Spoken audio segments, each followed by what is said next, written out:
Welcome to Atlanta Local Unplugged, the podcast that explores Atlanta's vibrant local scene for food, music, entertainment, culture, unplugged events, and the many hidden gems in Atlanta.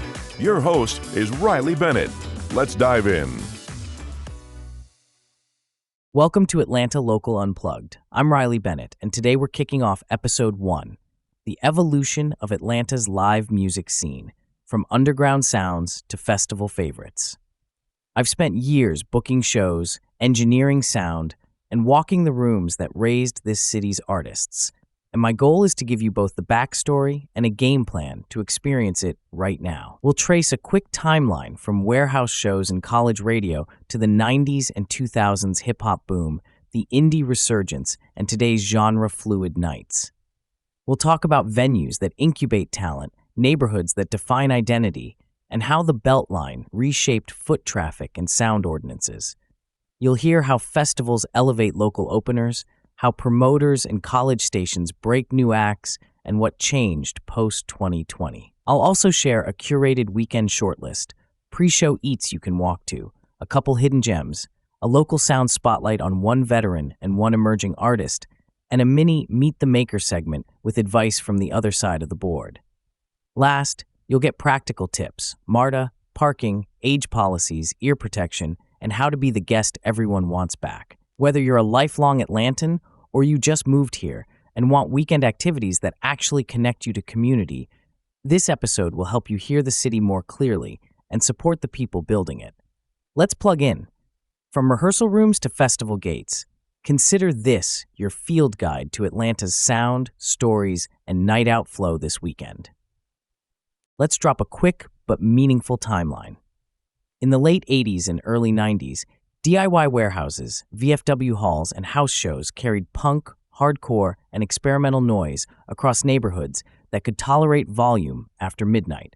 College radio, RAS 88.5 at Georgia State and REC 91.1 at Georgia Tech, fed that ecosystem, spinning locals alongside national left-of-center cuts and telling listeners where the next basement was. Mid-90s into the 2000s, Atlanta's global identity cohered around hip-hop, Dungeon Family's studio alchemy, strip club A&R realities, and mixtape economies shaped taste and business. Even then, cross-pollination thrived. Poets at open mics became hook writers, church musicians brought pristine chops to grimy rooms, producers moonlighted as band leaders. Late 2000s to early 2010s, an indie and rock resurgence put East Atlanta Village back on touring maps, while DIY art spaces in Reynoldstown and Cabbagetown hosted noise, folk, and beat nights. Post-2015, streaming blurred boundaries and Atlanta leaned proudly multi-genre.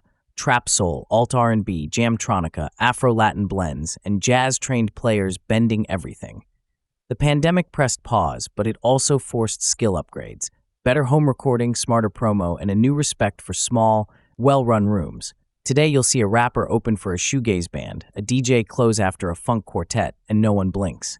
The through line is resourcefulness. If a space closes, another pops up. If a budget thins, a collective forms. If a sound peaks, it mutates. Atlanta's evolution is DIY at heart, entrepreneurial in practice, and collaborative by instinct. It keeps renewing itself because communities keep choosing presence over perfection. When people say underground, they often mean attitude and access, not just location. The Dungeon era crystallized that. A basement studio where imagination outran gear lists, where crews wrote world-changing records after clocking day jobs. Beat battles at clubs and community centers sharpened producers who later headlined festivals. The format rewarded risk, humor, and ear for crowd movement. Open mics, some church-adjacent, some baroom chaotic, functioned as A&R without the suits, teaching stagecraft and networking in real time. Art gallery pop-ups stitched DJs, visual artists, and poets together, with merch racks doubling as informal incubators for fashion and design. Late-night crews kept rooms alive, volunteer door staff, photographers, hosts, and engineers working for love and a little cash created consistency that audiences could trust. Crucially, these spaces had porous boundaries. Rock kids borrowed MPCs, rappers hired jazz rhythm sections, electronic artists booked bands to warm up the subwoofers. That crossover seeded Atlanta's signature comfort with hybridity. And because gate money mattered, audiences had agency. If a lineup didn't feel honest, people simply drifted to the next warehouse. The result was a feedback loop demanding authenticity and elevating the people who showed up prepared. Underground wasn't a monolith. It was a lattice of apartments, storefronts, galleries, and back rooms, giving artists repetitions they couldn't buy in a studio.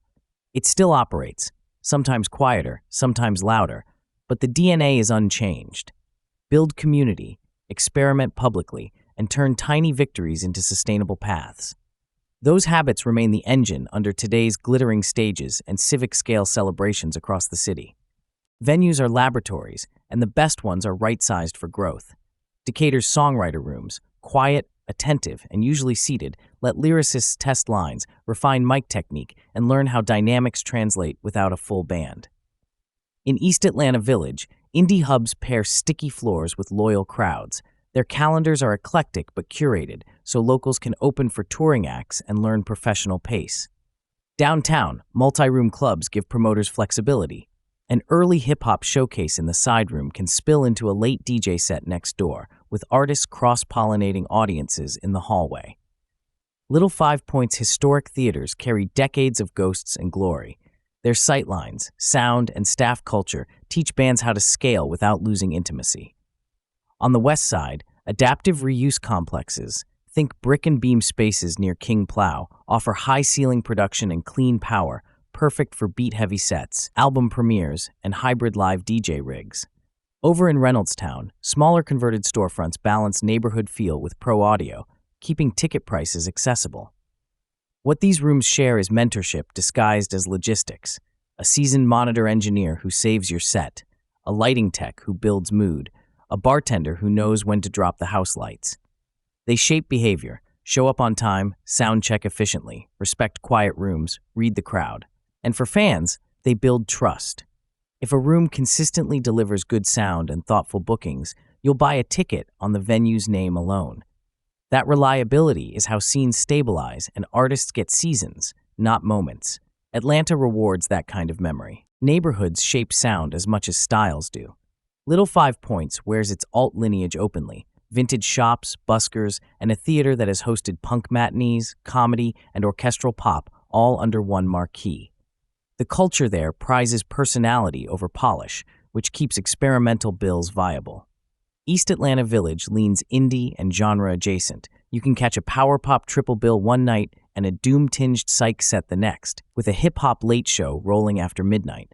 The West Side, especially around King Plow and adjacent blocks, favors production-forward rooms with robust rigs, so beat showcases, R&B headliners, and electronic hybrids hit with studio clarity. Edgewood's main drag blends hip-hop, electronic, and Caribbean flavors, often on the same block, making spontaneous bill-hopping a nightly sport. The Beltline changed the calculus citywide. More foot traffic equals more casual discovery, but also stricter sound expectations, earlier curfews in some pockets, and rising rents that push truly loud experiments back into tucked-away spaces. You can feel micro-eras. A warehouse lights up a summer, then a developer notices. A bar upgrades its PA, and suddenly a songwriter night becomes a midweek institution. Identity shifts, but the dialogue remains. Artists follow affordable rooms. Audiences follow consistency. Venues navigate residents, city code, and vibes. Knowing the map helps you hear intent. Crunchy guitars in L5P carry punk ancestry. Pristine sub-bass on the west side signals producer-first shows. A sweaty Edgewood cipher suggests tomorrow's hook is being tested 2 feet away. Reynoldstown stitches past to present with adaptable storefront stages. Festivals are the city's magnifying glass. A strong local opener slot can tilt a career. You go from Tuesday rooms to daylight crowds, better production, and press photos that bookers notice. Atlanta's calendar loops through jazz weekends, hip-hop block parties, rock and multi-genre sprawls, and neighborhood greens where families camp on blankets while teens rush the rail. The pipeline often starts with consistent club shows, a smart EP cycle, and cosigns from promoters who watch draw numbers. Gatekeepers here aren't villains, they're builders, promoters, bookers, and collectives balancing risk and community. College radio remains crucial. Raz and Rec rotate new Atlanta tracks, host live sessions, and tip listeners to showcase nights. Post-pandemic, a few norms shifted. Live streams prove that performance translates on camera when audio is respected and that archive footage can extend a show's life. Earlier door times stuck, which helped transit users and working parents. Bills diversified, more women and non-binary artists at the top, more genre blends by design. Mini-fests proliferated at the neighborhood level, one stage, 6 acts, food vendors, and a cause, easier to permit, cheaper to throw, and friendlier to walking. Back-end improvements turned permanent. Contactless tickets, better comms, clearer set times. The big festivals still crown moments, but the base is sturdier because weekly rooms got smarter. If you're an artist, treat a festival like a chapter, not a destination. If you're a fan, arrive early for locals. You'll spot tomorrow's headliners before the confetti cannons fire. Those early sets often become the city's favorite origin stories. A healthy scene is equitable by design. That means supporting Black-owned venues and studios, immigrant-led spaces that program diasporic sounds, and LGBTQ+ rooms that provide safety and expressive freedom. It also means pushing for all ages access where possible, because the next great drummer is probably 16 and needs reps. Transit-friendly shows matter. Earlier sets near MARTA stops widen who can attend and who can perform without a car. Now, a quick current sound check. For trap soul and alt R&B, look to West Midtown rooms and refined lounges near Howell Mill. Indie rock thrives in East Atlanta Village and Little Five Points, with mid-sized stages dialing in crisp guitar mixes. Jam and electronic hybrids pop up around King Plow and in Beltline-adjacent warehouses, often with live visuals. Afrobeat and Afrofusion nights anchor on the west side and along Buford Highway-adjacent halls, where dance floors stay moving. Latin, alt, and tropical bass energies spark downtown and in Grant Park bars that flip to DJs after bands.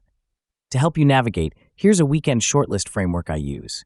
Aim for 5 touch points: a free park jazz set to ease in, a mid-size indie headliner for catharsis, a warehouse dance night to chase curiosity, a songwriter round to reset your ears, and a gallery evening with a DJ set to cross disciplines. Mix paid and free. Keep one slot open for a tip from a bartender or record store clerk. That serendipity is Atlanta's secret sauce. Follow the energy, not just the algorithmic calendar each week. Pre-show eats can make the night. Near Beltline-adjacent stages, food halls are your friend. Quick counters with bao, ramen, and fried chicken that won't slow you down, plus communal seating for group coordination. In Little Five Points, classic slices and griddled burgers are reliable, with a few newer spots doing vegetable-forward plates if you want light. West Midtown lines up taquerias, breweries with solid kitchen programs, and a couple West African cafes where you can fuel before bass-heavy rooms. Downtown and underground-adjacent venues benefit from fast counter service. Think shawarma, wings, and late-night diners, so you're not sprinting between sets. Hidden gem time. Keep an ear out for a coffeehouse listening series that runs early evenings, no phones out, tip jar up front, and a rotating hotel lobby jazz residency that pairs impeccable piano with craft cocktails. Both fly under the radar and reward quiet attention. Local Sound Spotlight. One veteran act who continues to mentor younger players through open rehearsals, and one emerging collective blending live horns with drill-adjacent drums. The Veterans Residency at a midweek East Atlanta room is a must-see. Arrive early, and you'll catch the band building arrangements on stage. The collective, meanwhile, throws pop-up shows in adaptive spaces, invites graffiti artists to paint live, and drops stems for fans after the gig. Together, they illustrate Atlanta's continuum, elders modeling craft and generosity, newcomers stretching form and format. Add one of each to your month, and you'll feel the scene's heartbeat. Pair the music with neighborhood dessert carts on your walk after shows. Let's get practical. Transit first. MARTA trains run late on weekends. Plan returns before last departures, and pair with rideshare for final mile hops. Many venues list parking partners. Validate when possible, avoid tiny unlit lots, and budget for event pricing near stadiums. Age restrictions vary. 18 plus for some electronic rooms, 21 plus where bars are primary, and all ages for certain community spaces. Check before you roll. Protect your ears. High-fidelity plugs keep mixes enjoyable and conversations possible. Merch tables are the new label advances. Buy early, not after encore rush. Small room etiquette travels. Give artists space after sets unless invited, keep phones down in listening rooms, and help front of house by clearing exits. Supporting the scene is a habit. Follow venues and promoters on socials for set time accuracy. Buy pre-sale so budgets firm up. Tip engineers when a tough room sounds great. Volunteer at neighborhood fests. And tune into WRAS and Direct so you can recognize names when they hit posters. Eat and drink at independent spots within walking distance. Owners notice, and they keep hosting. That's our tour. Today, we traced Atlanta's evolution from basements and college radio to multi-genre festivals. We mapped neighborhoods, named incubator rooms, and unpacked how gatekeepers build. We looked at equity, pandemic pivots, and a framework for your weekend. Park jazz, indie catharsis, warehouse curiosity, songwriter reset, gallery cross-pollination. Subscribe to the Atlanta Local Unplugged Weekend Guide. Send me your hidden venue and pre-show dining tips, and share a favorite local live moment. I'll see you in the room. You've been listening to Atlanta Local Unplugged with host Riley Bennett. Until next time, plan fast, explore deep, and enjoy Atlanta.